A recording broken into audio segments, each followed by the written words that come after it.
Good morning, students. In the last class we discussed about the design of band limited signals for no ISI. So when there is no interference between the signals, then we have seen that the criteria, and also we have proved the theorem with respect to the symbol transmission and the reception at the receiver side, to where the transmitted pulse will be equal to the received pulse when the band limited is considered, that is from minus W to plus W. Now suppose that the channel has a bandwidth of W, then Cf is equal to 0 for f greater than W, and x of f is equal to 0 for f greater than 0, f greater than W. Then T, that is the symbol period, so it is equal to 1 upon 2W, and 1 upon t is greater than 2W. So which is considered to be the range of frequency band where the transmission of the pulse is being considered. Since BF is taken as summation from minus infinity to plus infinity, x of f plus n upon t consists of non-overlapping replicas of x of f separated by 1 upon t. There is no choice for x of f to ensure b of f is equal to t. So in this case, there is no way that we can design a system with no ISI. Now when t equal to 1 upon 2W or 1 upon t is equal to 2W, the Nyquist rate, the replications of x of f separated by 1 upon t are as shown. Now in this case, there exists only one x of f that results in b of f is equal to t. Namely, x of f is equal to t for f less than W, and it is 0 otherwise.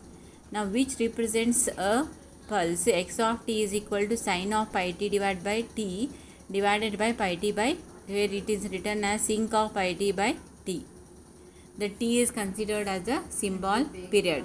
So when the transmission of the data takes place for W equal to 1 upon t, so there is no overlapping between the pulses transmitted, and the ISI will not exist.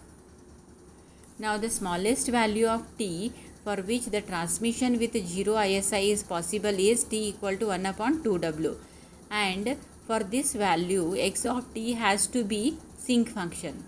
The difficulty with this choice of x of t is that it is non-causal and non-reliable. So it means that whenever we consider a system, so that is of our choice, then the system to be considered a non-causal system and non-reliable. It means there is no security aspect, and the reliability aspect is not there with respect to the transmission of the pulse. A second difficulty with this pulse shape is that its rate of convergence to 0 is slow. So whenever the pulse is transmitted, its convergence to 0 means the pulse shape has to be transmitted from minus W to plus W. So above this range, the pulse has to be 0. So the convergence which will be transmitted for a 0 pulse width, that is a 2W pulse width, and other than that it should be 0. So that convergence is very slow with respect to this kind of pulse shaping. The tails of x of t decay as 1 upon t. Consequently, a small mistiming error in the sampling of the output of the matched filter at the demodulator results in infinite series of the ISI components. Such a series is not absolutely summable because of 1 upon t rate of the decay of the pulse, and hence the sum of the resulting ISI does not converge. So when there is no convergence, then the ISI which is considered will have a more effect on the transmission. So when t is greater than 1 upon 2W, BF consists of the overlapping replications of XF separated by 1 upon t. So in this case, there exists a numerous choices of x of f such that BF is equal to t. a particular spectrum for the t greater than 1 upon 2w case that has a desirable spectral properties and has a widely used in practice is called as the raised cosine spectrum. So in order to transmit the rectangular pulse and at the receiver it should be received as a rectangular pulse only. So there should be no spreading of the pulse. So the raised cosine is a effective one to consider for the data transmission. So raised cosine spectrum can be represented as x of RCF is equal to it is given by the equation for three particular conditions. It is equal to t for 0 less than f less than 1 minus beta divided by 2t, and it is equal to t by 2 and 1 plus cos of pi t divided by beta. So beta is called as the roll-off factor and its value lies between 0 and 1.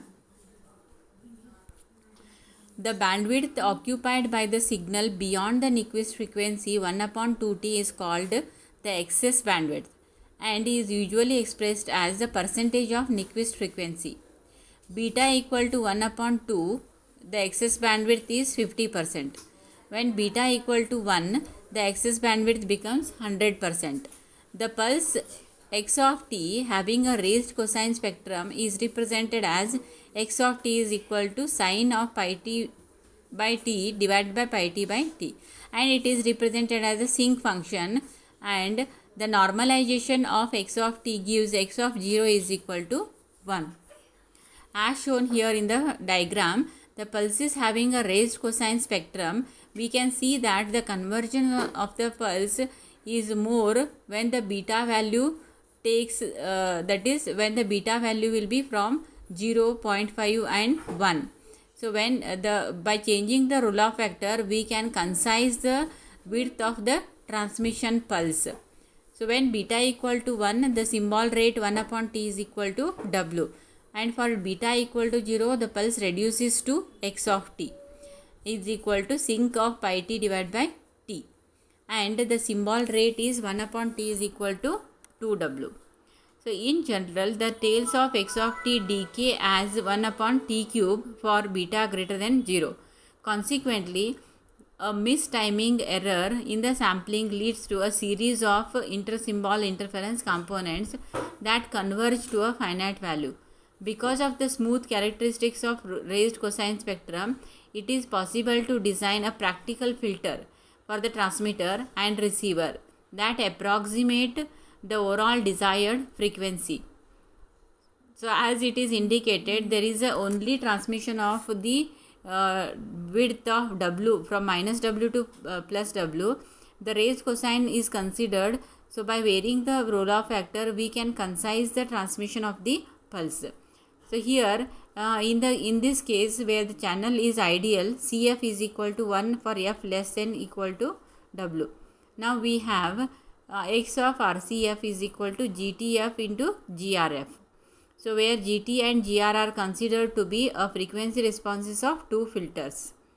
So if the receiver filter is a matched filter of the transmitter, we have x of RCF is equal to GTF into GRF.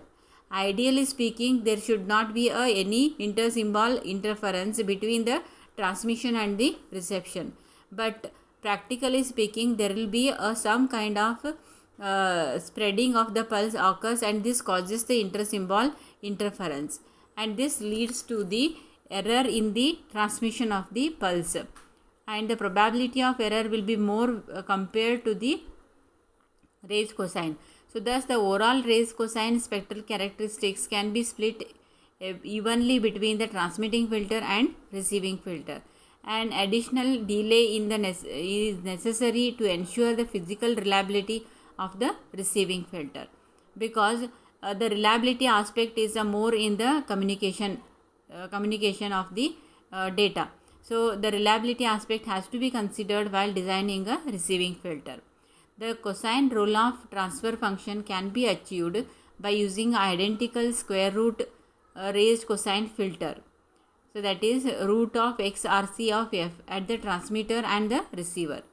Now the pulse SRRC of t having a square root of raised cosine spectrum is denoted by the equation, where Tc is the inverse chip rate and it is equal to 0.26 and beta value is 0.22 for the WCA system. Now this is about the raised cosine filter, which is used for the no intersymbol interference for the transmission considered. Now again, next is the design of the band limited signals for the partial ISI. When the intersymbol interference is considered to be a partial, so that time how the design issues will come into picture. So that we will discuss in the next class.